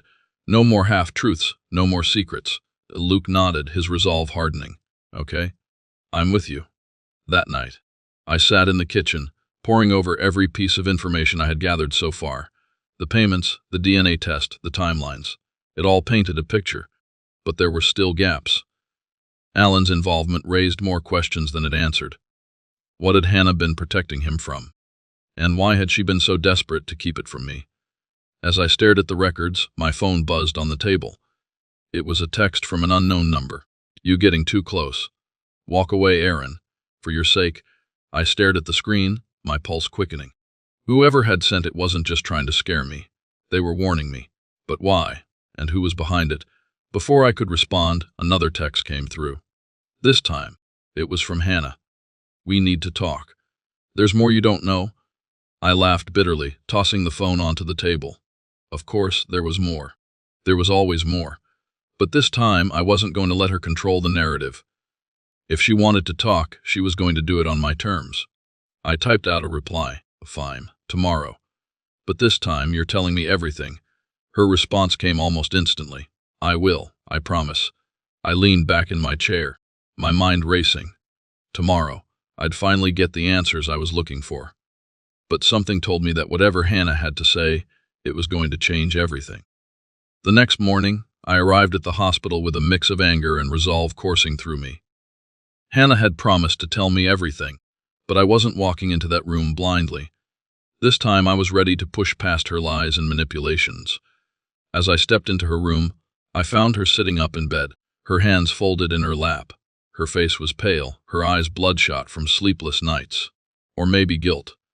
She looked at me with an expression I couldn't quite read, but I didn't let it sway me. "You said you had more to tell me," I said, my voice cold and clipped. "So start talking." She took a deep breath, her hands trembling slightly. "Aaron, I need you to understand I never wanted any of this to happen, Ba." "That's not an explanation," I snapped. "That's an excuse. You've had years to tell me the truth, and you didn't. So stop stalling." Her lips quivered, but she nodded. "Fine," she said softly. "I'll tell you everything." She hesitated, her gaze dropping to her lap. "When I was 18, I got involved with Alan. He was older, charming. And I was stupid enough to believe he loved me. When I got pregnant, he didn't want anything to do with the baby. His family, they made it clear that keeping the child wasn't an option. So they dumped him on Rachel." I asked, my voice sharp. She flinched but nodded. Rachel was Alan's ex at the time, but she was still close to the family. They convinced her to take the baby in exchange for financial support. My parents agreed. It was the only way to keep everything quiet. "And you just went along with it," I said, disgusted. "You gave up your child and pretended it never happened." But tears streamed down her face, but I didn't feel an ounce of sympathy. "I didn't have a choice," she cried. "I was a kid, Aaron. I didn't know what to do. And then I met you, and everything changed. I wanted a fresh start. I wanted to leave that part of my life behind." "But you didn't leave it behind," I said, my voice rising. "You kept paying Rachel. You kept lying to me. To Luke. You didn't start over. You just buried the truth and hoped it would never come out." As she sobbed into her hands, but I pressed on. "What about Mark? What's his role in all this?" Her head snapped up, panic flashing in her eyes. "Mark, he didn't have anything to do with it at first. But when Rachel started asking for more money, I didn't know what to do. I told him everything, and he said he'd help." "Help?" I laughed bitterly. "By covering for Alan. By lying to me." Hannah shook her head, her tears falling faster. "He thought he was protecting his family. He didn't want Alan's mistakes to ruin their reputation. And I just didn't want to lose everything." "You already lost everything," I said coldly. "The moment you decided to lie instead of trusting me, you lost it all." But her sobs quieted, and she looked up at me with red, rimmed eyes. "Aaron, I know I've hurt Luke, but I'm begging you, don't let this destroy us. We can fix this. We can move forward." I stared at her, my chest tight with a mix of anger and exhaustion. "There's nothing to fix, Hannah. You've built this entire life on lies, and now it's crumbling. You don't get to ask for forgiveness just because you're out of options." Her face crumpled, and for the first time, I saw genuine despair in her eyes. But it didn't move me, not anymore. I turned to leave, but her voice stopped me cold. "There's one more thing," she said, her voice barely above a whisper. I turned back, my stomach tightening. "What?" She hesitated, her hands clutching the blanket. "Alan's not just connected to me. He's connected to Luke." The room seemed to tilt as her words sank in. "What the hell does that mean?" I demanded. Hannah's voice cracked as she spoke. "When I had Luke, I wasn't sure if he was yours. Alan and I didn't let her finish. Rage exploded in my chest as I stepped closer, my fists clench. "You're telling me there's a chance Luke isn't even mine?" I growled. She nodded, fresh tears spilling down her cheeks. "I was going to tell you, but I was scared. And when I found out you were the father, I thought it didn't matter anymore. I stared at her, the room spinning around me. It matters, Hannah. It matters more than anything. Without another word, I turned and walked out, my chest heaving with anger and betrayal. Luke deserved to know the truth, no matter how much it hurt, and I wasn't going to stop until he had it. I drove home in silence, the weight of Hannah's final confession pressing down on me like a crushing force. The possibility that Luke might not be my son was a betrayal so deep, it felt like the air had been knocked out of me. But as the initial wave of rage and heartbreak passed, one thought remained clear. This wasn't about me anymore. It was about Luke. When I walked into the house, Luke was sitting on the couch, his face pale and drawn. He had been waiting for me, just like before, and I could see the questions in his eyes. I sat down across from him, feeling the words catch in my throat, but he deserved the truth, no matter how painful it might be. "There's something I need to tell you," I began, my voice steady but low. "Something your mom told me today." Luke leaned forward, his expression tense. "What is it?" I took a deep breath. "There's a possibility that Alan Timmons might be your biological father." His face went blank, the words hitting him like a freight train. "What?" he whispered. "No, that doesn't make sense, She admitted it, Luke," I said gently. "She said there was a chance, but we don't know for sure. The only way to know is to get a test." He sat back, his hands gripping the sides of the couch as he stared at the floor. "I can't believe this," he muttered. "I can't believe she would do this to us." I reached out, resting a hand on his shoulder. "Listen to me, Luke. No matter what that test says, it doesn't change anything. You're my son. You've always been my son. Nothing will ever change that." His eyes filled with tears as he looked up at me. "But what if I'm not?" "It doesn't matter," I said firmly. "Biology doesn't make a father. Love does.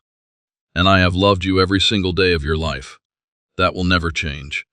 The tears spilled over then, and he leaned forward, letting them fall. I pulled him into a hug, holding him tightly as the weight of everything we'd been through finally broke. In the days that followed, I filed for divorce. Hannah's lies were too many, her betrayals too deep to ever repair what we had. She tried to manipulate her way back, spinning her usual web of excuses and promises. But I didn't let her. For once the truth was clear, and I refused to let her twist it again. The court proceedings were grueling. Hannah cried, blaming her actions on my long work hours and the pressures of keeping our family together. She painted herself as a victim, claiming she had done everything out of desperation and love. But the evidence was undeniable. Her hidden accounts, her lies, and Mark's damning testimony about her long-standing affair with Alan. The judge saw through her performance, ruling in my favor. I was granted full custody of Luke, and Hannah's manipulations were laid bare for everyone to see. As I walked out of the courthouse that day, I felt something I hadn't in a long time: peace. Months later, Luke and I stood on the back porch of our house, watching the sun dip below the horizon. The chaos of the past few months had settled, and while the scars were still there, we were healing. Together. "Dad," Luke said suddenly, breaking the silence, "do you think she ever loved us? Or was it all just fake?" I thought about his question for a long moment before answering. "I think your mom loved us in the only way she knew how," I said finally. "But love isn't just a feeling, it's about choices. And her choices hurt us. Hurt you, but doesn't mean we stop living. It means we learn and we grow." Luke nodded, his gaze thoughtful. "What did you learn?" I looked at him. The boy had raised and loved with all my heart and smiled. "I learned that family isn't about blood. It's about the people who stand by you, who fight for you, who love you no matter what. And that's what we have. Lou, you and me, we're a family, always, da." He smiled then, a small, genuine smile that lit up his face. And as the sun disappeared, leaving the sky awash in soft shades of orange and pink, I felt a sense of clarity I hadn't felt in years. The past had been ugly, filled with lies and betrayal, but the future was ours to rebuild, together. And if there was one lesson I could carry forward, it was this: life isn't about what breaks you. It's about what you do after. It's about finding the strength to move forward, to choose love, and to never let someone else's lies define your truth. I sat at the kitchen table, staring at the bank statement in front of me. My hands were steady, but my mind was racing. $3,000. 5,000. 8,000. Month after month, year after year, transfers, all going to the same account. My wife's younger brother, Trey. I exhaled slowly. My first instinct was to assume it was just Sophia helping her brother out, maybe covering some debts or bailing him out of another one of his idiotic business ventures. But then the numbers kept growing. A pattern. Consistent. Not a one-time thing. Not an emergency loan. This was something else. Something deliberate. And something she never told me. I picked up her old phone from the drawer. She'd upgraded months ago, leaving this one behind, forgotten, buried under miscellaneous chargers and expired coupons. It still turned on. No password. Classic Sophia. She never was the tech-savvy type. I tapped into the messages, scrolling mindlessly at first, expecting nothing. Then I saw it. A text from Trey. Short. Cold. A goddamn time bomb. If you stop paying, I'll tell Richard about the clinic. I read it again. My breath slowed. My vision sharpened, tunneling in on that one line like a sniper locking onto a target. The clinic. There was only one clinic that mattered. 5 years ago, Sophia had a miscarriage. At least, that's what she told me. We had cried. We had mourned. We had buried an empty grave. But that text, it sliced through all of that, ripping apart the neatly packaged lie she had fed me. I sat back, my pulse hammering in my ears. Clinic. She had told me it was a home accident. I had believed her. Now, I wasn't so sure. The front door slammed. Footsteps. Sophia's voice, casual, calling out. I picked up dinner. Are you in the kitchen? I clenched the phone, sliding it face down on the table.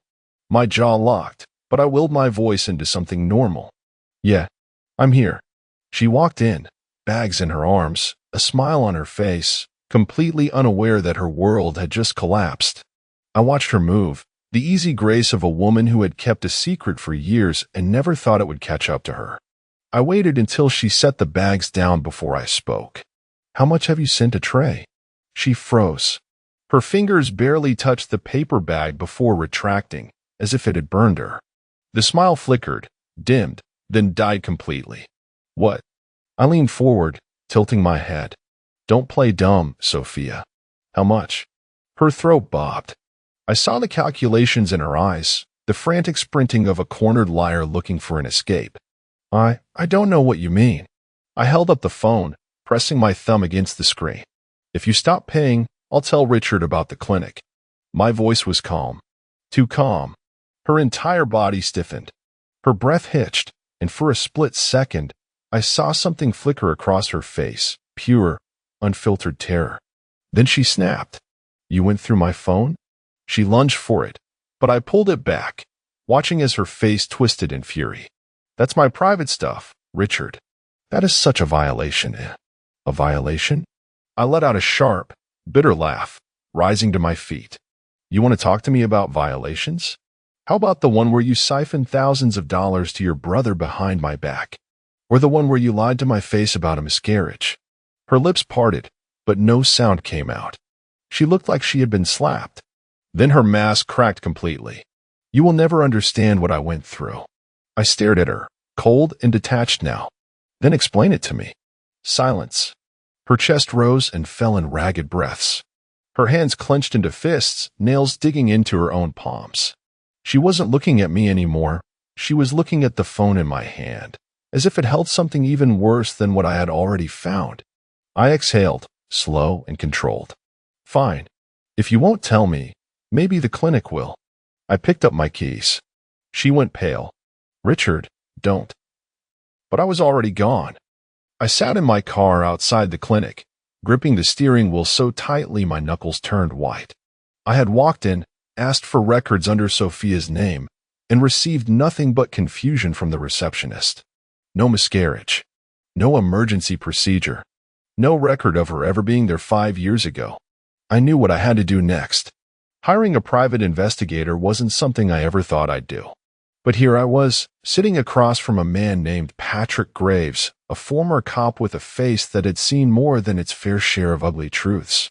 He leaned back in his chair, flipping through the files I had given him, his eyes flickering between the bank statements and the single text that had set my world on fire. "You want the truth," he said finally, his voice gravelly. "But you need to be prepared for what that truth might be." "Just find out what she's hiding," I said. My tone clipped. "Start with Trey. I want to know why he's bleeding her dry." Patrick nodded, tucking the files into his leather briefcase. "Give me a week." He only needed 4 days. When he called me, his voice was different. He wasn't just giving me a routine update. There was something in his tone, something wary. "Richard, you need to come in. Now." I arrived at his office in record time, my heart hammering like a war drum. He didn't waste time with pleasantries. He slid a manila folder across the desk, his expression unreadable. I opened it, and everything around me ceased to exist. A photo. A little boy. Dark hair. Blue eyes. The same sharp jawline I saw in the mirror every morning. He looked like me. Too much like me. My lungs felt like they had collapsed. "Who is he?" I asked, though I already knew the answer. Patrick exhaled through his nose. "Trey's son. At least, that's what he's been telling everyone." "Bullshit." My voice came out hoarse. Patrick leaned forward. "Trey legally adopted him 5 years ago. The records are airtight. But I did some digging, deep digging. There's no biological connection between them. None. And Trey? He never had a kid before this. Never even tried to adopt one. Until, suddenly, 5 years ago, a baby lands in his lap. My stomach turned to stone. 5 years ago. The same time Sophia lost our baby. I gripped the photo like it might disappear if I let go. My pulse was deafening. The truth was right in front of me, but my mind refused to process it. Patrick's voice softened, but it still hit like a hammer. "Trey has been holding this over her head for years. He threatened to take the boy away if she didn't keep paying him." "Where is he?" I managed to get out. Patrick hesitated. "Richard, you need to be smart about this. If you go at him head on, where the hell is my son?" He sighed and pushed another file toward me. This one had an address. I stood. My body was moving before my brain even caught up. "Richard." I turned back, barely able to keep my voice steady. "What?" Patrick's gaze was steady. "He knows you'll come for him, and he's not going to let go easily." I nodded, my jaw like iron. "Neither will I." I didn't go straight to the house. Storming in there, fist swinging, demanding my son back? That would be stupid. That's what Trey expected. No, I was going to be smarter than that. I needed proof. I needed leverage. I wrote a check, one that would make Trey's greedy little heart sing. 50 grand. Completely fake. But it looked real enough. Then, using an old business contact, I sent it through a third party with a simple message. "I know you need more. Let's talk." Trey wouldn't be able to resist. And the moment he cashed it, I'd have everything I needed to burn his entire world to the ground. The moment Trey cashed the check, the trap was set. My contact at the bank confirmed it. He deposited it under an account tied to his so-called legal guardianship of my son. And that was where things got even uglier. I sat across from my banker, a sharp-suited woman with a calculating stare, as she clicked through Trey's financial records on her screen. She frowned. "This doesn't make sense." "What doesn't?" My voice was level, but my fists were clenched under the desk. She turned the screen toward me. "He's taken out multiple loans using the child as collateral." I blinked. "As what?" She exhaled, tapping the screen. "He filed paperwork claiming to be the child's sole legal guardian, which means he could apply for financial aid, guardianship subsidies, and loans meant for families with dependents." But she hesitated, her gaze flickering to me. "These documents, Richard, they look fake." I leaned in, my gut twisting. The signatures, the notary stamps, the falsified medical forms giving him full control over my son's health decisions. It was all there. Trey had built a house of lies so detailed, so meticulous, that it had held up for 5 years under legal scrutiny. Until now. I grabbed my phone and called Patrick. "Get me a lawyer. I want a judge to see this. Now." I sat in a courtroom, my heart hammering as the judge flipped through the pages of fraudulent paperwork. I could feel Sophia's stare burning into the side of my face, but I didn't look at her. Not yet. The judge finally set the papers down. Mr. Trey Donovan is not present today? My attorney, a sharp-eyed woman named Darlene, smirked. He received notice, Your Honor, but it appears he's chosen not to attend. Coward. The judge let out a slow exhale. These are serious accusations. His eyes locked onto mine. You're requesting a full investigation? I didn't blink. Yes. And an exhumation order. Murmurs rippled through the courtroom. Sophia gasped. Richard, no. I turned to her for the first time. You said you miscarried. My voice was calm. So let's prove it. She went pale. 2 days later, I stood at the cemetery, the wind cutting through my jacket like a blade.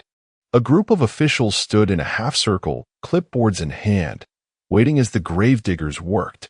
Sophia stood beside me, arms wrapped around herself, shaking. I didn't speak. Then the shovel hit something. A hollow sound. The lead investigator leaned in, frowning, as the dirt was cleared away. Then he stepped back, his face unreadable. Open it. The lid of the tiny coffin was pried up. Empty. A hole. A void. A confirmation of the sickening, gut-wrenching truth I had already known but hadn't let myself accept. Sophia let out a choked sob, her knees giving out. I caught her before she hit the ground, gripping her arms tight. Where is my son? Her lips trembled. I couldn't tell you. I shook her, just once, just enough to jolt her out of whatever spiral she was falling into. You lied to me. Her eyes glistened. He said if I ever told you, if I ever tried to take him back, he'd disappear with him. Forever. Tears ran down her face, but I wasn't feeling pity. I wasn't feeling sadness. Only a deep, burning rage so cold it felt like ice in my veins. I turned to the investigator. Issue a warrant. I want Trey found. Now. I wasn't sleeping. I barely ate. Every waking moment was spent planning, analyzing, hunting. Trey had gone to ground the moment the exhumation order was made public. His house? Empty. His bank accounts? Drained. He had moved fast, like a rat scurrying into the walls the second the light switched on. But I had one advantage he didn't. I knew how to be patient. I needed proof. Not just of the fraud, not just of the kidnapping. I needed something that would bury him. That's when I got an idea. I couldn't take him to court without undeniable proof. But I could get that proof through the child himself. The boy, my son, was still listed in Trey's paperwork under his false legal guardianship. That meant doctors, daycare, school records, and personal belongings. And I only needed one item. I called Patrick. I need something the kid has touched recently. A toothbrush, a toy, anything with his DNA. Patrick hesitated. That'll be tough. He's locked down. I gritted my teeth. Not good enough. Get it? 3 days later, Patrick slid a small plastic bag across the table. Inside was a cheap, scuffed-up action figure, something out of a fast food kid's meal. Trey took into a McDonald's a few days ago, Patrick said. Could left this behind in the play area. I paid the janitor to snag it. I stared at the toy for a long moment. It was so small. Just a meaningless hunk of plastic. But to me, it was everything. I handed it to my contact at the lab. Run the test. For days later, I got the email. I sat at my desk, hands steady as I clicked the file open. DNA match, 99.9% probability. I closed my eyes. It was real. He is mine. The rage inside me was no longer wild. It wasn't chaotic or destructive. It was precise. A controlled burn. Now, it was time to act. The text came at 11:42 p.m. Unknown number. You're pushing too hard. Back off. Send $200,000 or you never see the kid again. I stared at the message. Then, for the first time in days, I smiled. I had him. Trey was running. He was panicking. The threats, the money demands, it was all a sign that he knew his time was up. I didn't reply. Instead, I started the next phase. I needed an expert. Someone who could document everything. Someone who could testify, who could make sure that when I ripped Trey's life apart, there would be no way out. So I made a call. Dr. Ellen Marston, child psychologist, trauma specialist. one of the best in the state. I set up an appointment under a false name, pretending to be an old friend of Trey's, claiming I was concerned about his son's well-being. Dr. Marston was hesitant at first. I can't just evaluate a child without a proper referral. I don't need an official evaluation, I said. I just need you to observe him. Casually. A 5-minute conversation. That's all. She hesitated, then sighed. If I happen to see him, and he happens to speak to me, then sure. But Richard, she lowered her voice. If this is what I think it is, you need to move fast. I know. The chance meeting happened 2 days later at a community park. Dr. Marston sat on a bench, reading a book, while I watched from a distance. Trey showed up right on schedule. The arrogant bastard really thought he was untouchable, strolling through the park like a father of the year. The boy, my son, walked beside him, holding a small juice box. Dr. Marston watched. She waited. And then, as the boy wandered toward the swings, she gently struck up a conversation. I couldn't hear them, but I saw it happen. The little hesitations in his body language. The way his shoulders tensed at certain questions. The way he flinched when she reached out to adjust the strap of his backpack. Flinched, like a child who had been hit before. Trey noticed them talking. He yanked the kid back, snapping something at him before dragging him away. Dr. Marston stood, watching them leave. Then she turned. Her eyes met mine, and she nodded. I had what I needed. Now it was Trey's turn to run. The court filing went in first thing Monday morning. The charges?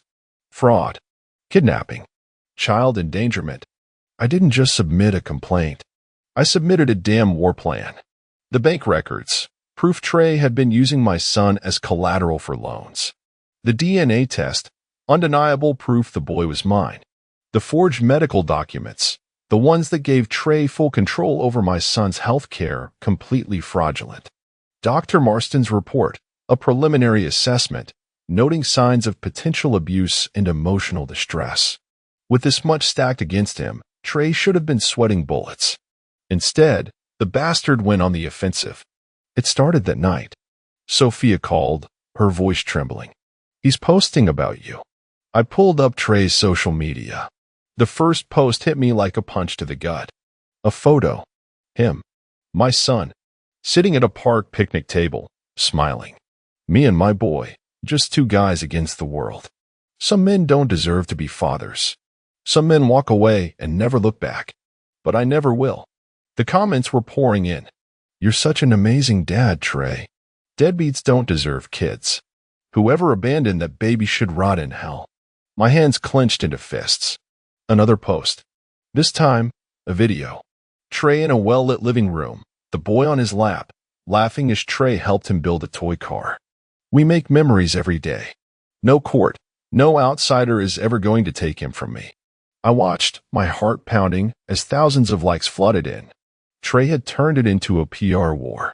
He was playing the devoted, loving father, spinning a narrative that I was a stranger trying to rip a happy child away from his only home. And people bought it. I should have been furious. Instead, I exhaled slowly. Then I smiled. Because Trey had just made his biggest mistake. I called Patrick. I need every single one of those pictures. He didn't ask why. Within an hour, I had them all downloaded onto my hard drive. Then I went to work. Every single image. Every single video. I ripped them apart. The first clue came fast. The picnic photo? The one where my son looked so happy? I checked the metadata. Geotagged to a psychiatric facility. Not just any psychiatric facility. The one where Trey had been involuntarily committed for 6 months. I scrolled further. The cozy living room video? Timestamped during a period when Trey was unemployed and supposedly homeless. He hadn't filmed these in a home. He had staged them. I dug deeper. In one photo, a bookshelf sat behind them. A nameplate barely visible in the corner. Dr. Wilkins, MD. Trey's former psychiatrist. The entire setting wasn't his house. It was a therapy office. That's when it hit me. He wasn't just a liar. He was unraveling. And now, I had the evidence. The next morning, I sent the files to my lawyer. She took one look at them and whistled. This is going to crush him. I nodded. Bury him with it. By noon, our motion for emergency custody was filed. Trey had played his final card. Now it was time to show him how this game really ends. The courtroom was silent. The kind of silence that hums with tension, thick and suffocating, the kind that makes even the most seasoned attorneys shift in their seats. I stood next to my lawyer, Darlene, as the judge skimmed through the files. My heartbeat was steady, my breathing controlled. Across the aisle sat Trey, dressed in an ill-fitting suit, hands clasped in an attempt to feign calm. Next to him was his attorney, a man who probably had no idea what kind of sinking ship he had just boarded. I wasn't here for a custody battle. I was here to end him. Darlene stood first. Your Honor, the evidence speaks for itself. My client, Richard Carter, is the biological father of the child in question. The DNA test results are irrefutable, 99.9% probability. She handed over the folder. The judge took his time, flipping through the pages, nodding slightly before turning his gaze to Trey.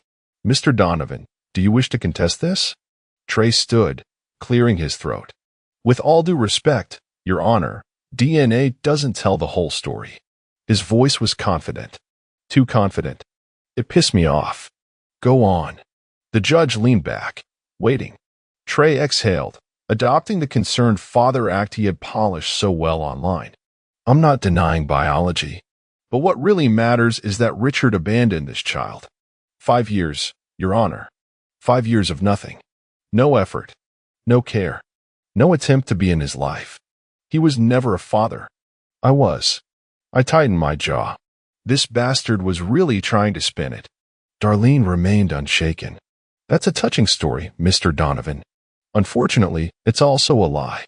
She walked toward the judge's bench, placing another folder down.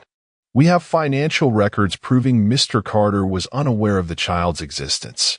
We have fraudulent guardianship paperwork submitted by Mr. Donovan, and we have testimony from Dr. Ellen Marston, a licensed child psychologist, who observed disturbing behavioral signs from the child, suggesting potential abuse. Trey's lawyer immediately shot up. Objection. The judge waved him off. Sit down. Then, he turned back to Trey. Do you have anything to counter this? Trey exhaled dramatically. Your Honor, I would never forge legal documents. If anyone's lying, it's Sophia. All eyes shifted to her. Sophia sat frozen, hands shaking in her lap. She lied to Richard. She lied about the miscarriage. If she could deceive her husband, what makes you think she didn't lie on official records? As far as the law is concerned, she has no parental rights. The room shifted. Murmurs spread. He was trying to turn it back on her, to make her the scapegoat, to frame her as the sole liar in this mess. And for a moment, I could see Sophia breaking. She shrank into herself, her breathing shallow. I clenched my fists. She wasn't innocent in this. But I wasn't about to let him walk away from this unscathed. The judge tapped his pen against the desk, deep in thought. Then, finally, he spoke. There's a very simple way to settle this. He looked up, meeting Trey's eyes. We exhumed the child's grave. The entire courtroom erupted. Sophia gasped. Trey's lawyer paled. The reporters in the back scrambled for their phones. But Trey went rigid. I could see it. That fraction of a second where he lost control. It was like watching a man realize the noose had already been tightened around his neck. The judge silenced the room with a sharp rap of his gavel. I'll be signing in immediate order. If your story holds, Mr. Donovan, this will only support your case. If not, he let the words hang. Trey swallowed hard. For the first time since this nightmare started, he was the one sweating. And I was just getting started. An hour later, in the hallway outside the courtroom, Darlene turned to me. That was a masterstroke. I nodded. Not done yet. I watched Trey speaking frantically to his lawyer, his hands twitching, his jaw clenched. I walked toward him slowly, deliberately. He saw me coming and tried to school his face into something resembling composure. I smiled. Trey, since you seem so sure about your dates, let's do a little test. He frowned. What? I pulled out my phone, holding up a document. Your adoption paperwork states the child was placed with you 5 years ago, right? Just a few months after Sophia's miscarriage. He nodded, cautious. I tapped the screen. Yet, here's a hospital record of you checking yourself into a psychiatric facility 3 weeks before that date. A facility where you remained for nearly 4 months. His mouth opened slightly. Darlene smirked beside me. Now, Trey, please, explain to us how you legally adopted a child while you were confined in a mental hospital. Silence. A muscle ticked in his jaw. Checkmate. The police raid happened at dawn. I wasn't there when they kicked in the door, but I got the call as soon as it was over. We found something. Patrick's voice was calm, but there was an edge to it. Something big. I gripped the phone tighter. What? You need to come to the station. An hour later, I stood in a dimly lit interrogation room, staring down at the worn leather journal on the metal table. Sophia's handwriting. I flipped through the pages, my breath growing shallower with each word. Richard can never know. If he finds out, I'll lose everything. I lose my marriage, my life, my son. Trey says this is the only way. He says Richard wouldn't accept the truth. He says I have to trust him. I swallowed hard. My fingers tightened around the journal. But then I turned another page. And there it was. A single sheet of paper, folded neatly between the pages. I unfolded it slowly, my pulse hammering.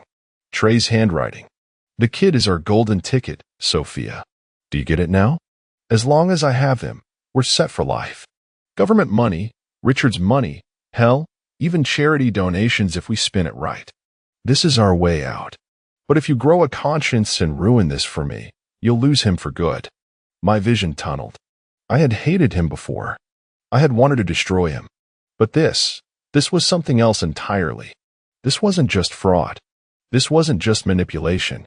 This was leverage. Trey had used my son as a goddamn paycheck. And Sophia let him. They arrested Trey that afternoon. It wasn't dramatic. There was no fight, no screaming. Just the hollow sound of metal cuffs clicking shut around his wrists as 2 officers led him out of his apartment. I stood across the street, watching, my hands shoved into my coat pockets. He saw me. He knew. For the first time, Trey didn't smirk. Didn't sneer. He just looked away. Coward. Sophia showed up at the Child Services office 2 hours later, demanding to see our son. I got the call from my lawyer while I was still at the police station. She's trying to claim custody. I let out a bitter laugh. Over my dead body. By the time I arrived, she was in the waiting area, pacing, her hands clenched at her sides. When she saw me, her face crumpled. Richard, please. I said nothing. Just stared at her. She took a step closer. You don't understand. I was scared. I had no choice. I exhaled slowly. No choice. I pulled the journal from my pocket and tossed it onto the table between us. You had plenty of choices, Sophia.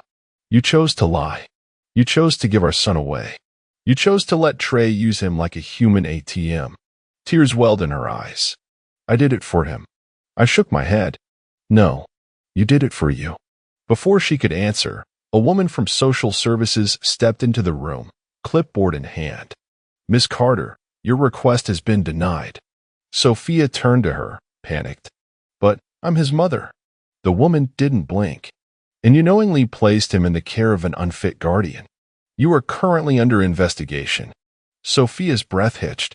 No, you can't do this.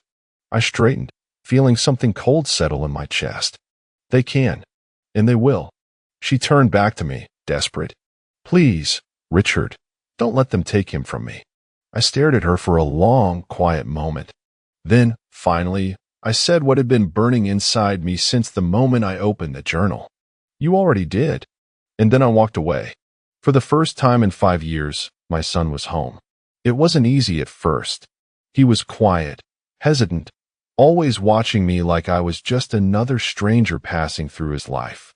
He flinched at loud noises. He hesitated before reaching for food at the dinner table, like he had to earn permission. But slowly, so painfully slowly, he adjusted. He started calling me Dad. Not right away, not even in the first month. But one night, I was helping him put together a Lego set, and he looked up, grinning. Dad, look. I did it. And just like that, something in my chest broke. I had won. But Sophia wasn't finished. The court granted me temporary custody while the full investigation into Trey's crimes unfolded. But Sophia? She had lawyers, connections, and, most importantly, she had ammunition. 2 months after Trey's arrest, I got the letter. Petition for joint custody. I wasn't surprised. I was prepared. What I wasn't prepared for was her next move. The text came late at night. A private number. Meet me. Alone. I should have ignored it. But curiosity got the better of me. She was waiting for me at a coffee shop downtown. Dressed well, makeup flawless, like she hadn't just lost everything. "You're making a mistake," she said the moment I sat down. I smirked. "Funny. I was about to say the same to you." She slid a manila envelope across the table. "Open it." I did. Inside were letters. Old letters. Mine. From years ago, back when our marriage had been crumbling and I had been drowning in work. Letters where I admitted I was struggling, that I felt like a failure as a husband, and one in particular that made my blood run cold. Sometimes, I wonder if I was meant to be a father at all. I clenched my jaw. "So this is your game?" She tilted her head. "I'm just giving the court context, Richard. A father who doubted himself.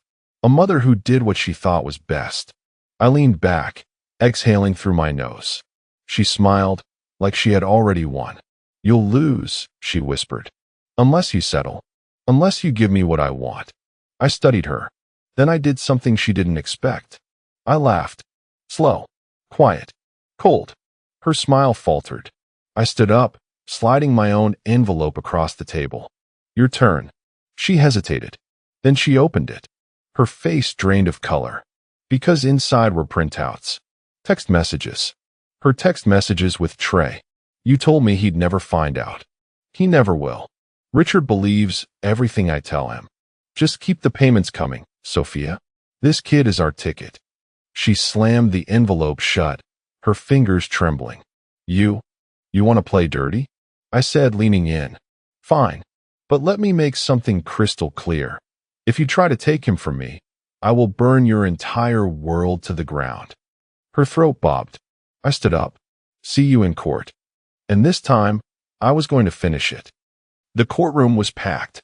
Reporters lined the back row, cameras flashing as we took our seats. The entire case had become a media spectacle, and for once, I didn't mind. The more eyes on this, the less chance Sophia had to manipulate the outcome. She sat across from me, posture stiff, jaw locked. I barely looked at her. The judge cleared his throat. "We've reviewed all submitted evidence, including financial records, psychological evaluations, and sworn testimony." He paused, glancing down at the stack of papers in front of him. Then he looked directly at Sophia. "It is the court's decision that full legal custody be granted to Richard Carter. Effective immediately, Sophia Carter's parental rights are terminated." She inhaled sharply, eyes darting toward her attorney like he could somehow undo what had just been said. He couldn't. I exhaled slowly. My fingers flexed against my knee. It was over. She had lost. Sophia's breath came out in short, sharp gasps. "Your Honor, please, this ruling is final." The judge's voice was firm. "Any attempt to violate this order will be met with legal action." She turned to me then, pure hatred in her eyes. But there was something else too, something hollow. She had gambled. She had played the long game. And she had lost everything. I stood, walked out of that courtroom without looking back. The name change was the first thing I did. The past had taken enough from my son. It wasn't going to take his future. New name, new state, a fresh start. I signed the paperwork in a small office 300 miles away, finalizing the last piece of our escape. I asked him that night if he wanted to choose his own name. He hesitated, then smiled shyly. "Can I?" "Of course." He thought for a long moment. Then he said it. And just like that, he was free. The news about Trey came 2 weeks later. I didn't feel relief. I didn't feel satisfaction. All I felt was nothing. The report was simple, self-inflicted gunshot wound. I sat on the couch, staring at the headline on my phone, rereading it like it would change if I blinked enough times. It didn't. Trey was gone. He had spent years manipulating, stealing, playing God with people's lives. But when the walls finally closed in, when the game was over, he had taken the coward's way out. And that should have been the end of it. Except it wasn't. 2 days later, an envelope arrived at my new address. No return label. Inside was a letter. Sophia's handwriting. You stole my life. Twice. Once when you took him from me. And once when you took everything else. No apology. No remorse. Just pure bitterness. And beneath it, something else. A small, creased photograph. Trace. Of my son. On the back, a single sentence written in shaky ink. I'm sorry, Dad. I stared at it for a long time. Then I stood, walked outside, and set it on fire. And as I watched the flames eat away at the past, I realized something. I was finally free. A year passed. Life settled into something normal, or as normal as it could be after everything that happened. My son was thriving. He laughed more, slept better, stopped flinching when someone raised their voice. He had friends, a routine, a life. And for the first time in years, so did I. Then, one rainy afternoon, while clearing out an old storage box, I found it. A letter. Yellowed at the edges, buried beneath legal paperwork and forgotten scraps of the past. Sophia's handwriting. I almost threw it away. Almost burned it on the spot. But something stopped me. I opened it.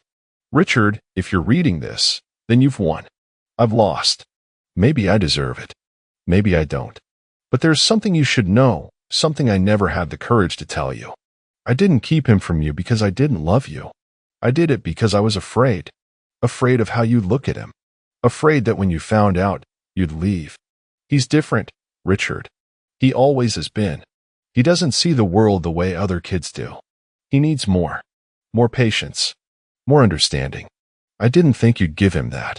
I thought you'd see him as broken. And I couldn't let that happen. I hope I was wrong. I sat there, the letter shaking in my hands. For the first time since she betrayed me, since she tore our family apart, I felt something I didn't expect.